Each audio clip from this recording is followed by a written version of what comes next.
Bonjour, je suis en compagnie de William Leclerc. William est entrepreneur et artisan. Il a fondé Ébénard. Ébénard se trouve dans la ville de Saint-Romain, dans la région de Lac-Mégantic. Alors aujourd'hui, on parle d'artisanat, de développement économique régional et d'adoption. Bonjour William. Bonjour Diane, ça va bien? Ça va très bien. J'aimerais ça que tu nous parles de toi. Dans ton parcours, il y a de la musique, il y a de l'artisanat, il y a du génie mécanique aussi. Oui.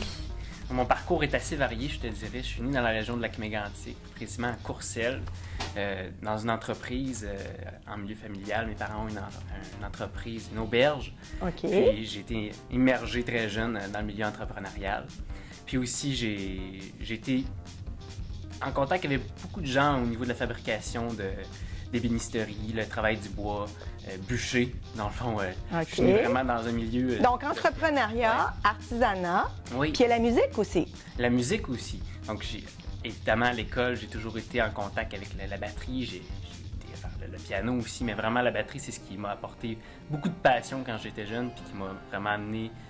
qui m'a donné une ligne directrice quand j'ai avancé dans mon milieu scolaire. Ouais. Puis le génie mécanique est où dans son histoire? Je te dirais, le génie mécanique est arrivé au cégep. C'est le côté manuel, évidemment, de pouvoir combiner tout le travail manuel que j'ai développé avec l'ébénisterie, puis j'ai décidé d'appliquer au niveau de mon procédé de fabrication à mon atelier. OK. Ouais. Donc, tu fabriques des batteries sur mesure à Saint-Romain. Oui. Donc, tu rentres dans ce qu'on appelle l'économie de l'artisanat. Ça peut paraître curieux au Québec d'entendre le mot économie de l'artisanat. En Europe, il y a beaucoup de chaires de recherche, il y a beaucoup de rapports qui sont publiés sur les retombées économiques de l'artisanat. Et au Québec, on commence à s'y intéresser. Il y a un accélérateur d'artisans à Lac-Mégantic. Mais toi, tu crées des emplois. Tu crées des emplois en région. Parle-moi un peu de l'impact de ton entreprise. Oui, bien exactement. Au niveau de l'impact économique dans la région que je peux avoir de Lac-Mégantic, c'est au niveau, encore là, de l'ébénisterie, le travail du bois. Je m'approvisionne en bois, je fais vivre les gens qui vont bûcher, qui stockent, qui font sécher le bois. Donc, tu achètes tous tes produits localement, tous tes composants localement? Au niveau du bois, au niveau de la partie centrale de la batterie, qui est le fût de bois, moi, ma matière première, je la prends en région. Donc, oui, j'ai un impact direct puisque j'achète, puisque je redonne à la région, évidemment, au niveau économique. OK. Puis au niveau du savoir-faire, je pense que c'est là que j'ai un impact aussi économique.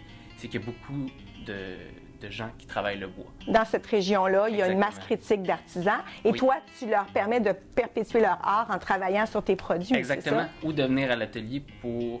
Par exemple, j'engage un ébéniste qui vient m'aider à optimiser mon procédé de fabrication. Donc, un consultant en ébénisterie qui vient à l'atelier, qui vient m'aider à peaufiner mes stratégies au niveau de ma fabrication pour conserver la qualité de mes produits. Donc, des gens comme William, des artisans qui ont des retombées en région, il y en a beaucoup d'autres. Et c'est pour ça qu'on voulait vous le présenter aujourd'hui pour parler d'une phase de l'économie dont on parle moins souvent. Tu nous as parlé un petit peu plus tôt de tes parents qui sont entrepreneurs, mais malgré le fait que tu as sûrement d'excellents parents, tu viens d'être adopté. On va parler de ton adoption. Donc, William fait partie de la deuxième cohorte Adopt Inc., mais en plus d'être dans la cohorte, il est adopté personnellement. Alors, dans sa lettre, William a demandé, il a regardé qui étaient les adopteurs, et il a demandé d'être adopté par Nathalie Bondil, qui est directrice du Musée des Beaux-Arts de Montréal. Et ton souhait a été réalisé cet après-midi. Tu as ta première rencontre avec elle. Oui, je suis très, très excité de la rencontrer. Je pense qu'on va avoir beaucoup de points ou de stratégies à développer ensemble et à partager. Je pense qu'on va avoir une belle connexion. Mais tu attends deux choses d'elle précisément. Oui. Raconte-nous ça. Pour ma part, je m'attends au niveau de l'expérience. Puisque c'est ce que je propose avec ma compagnie, c'est l'expérience musicale de ma clientèle que je souhaite apporter à un autre niveau. Parce que tu fais du sur-mesure. Donc, chaque client qui vient te voir, chaque batteur veut son son. Oui. Donc, c'est ça que tu appelles l'expérience client. Exactement.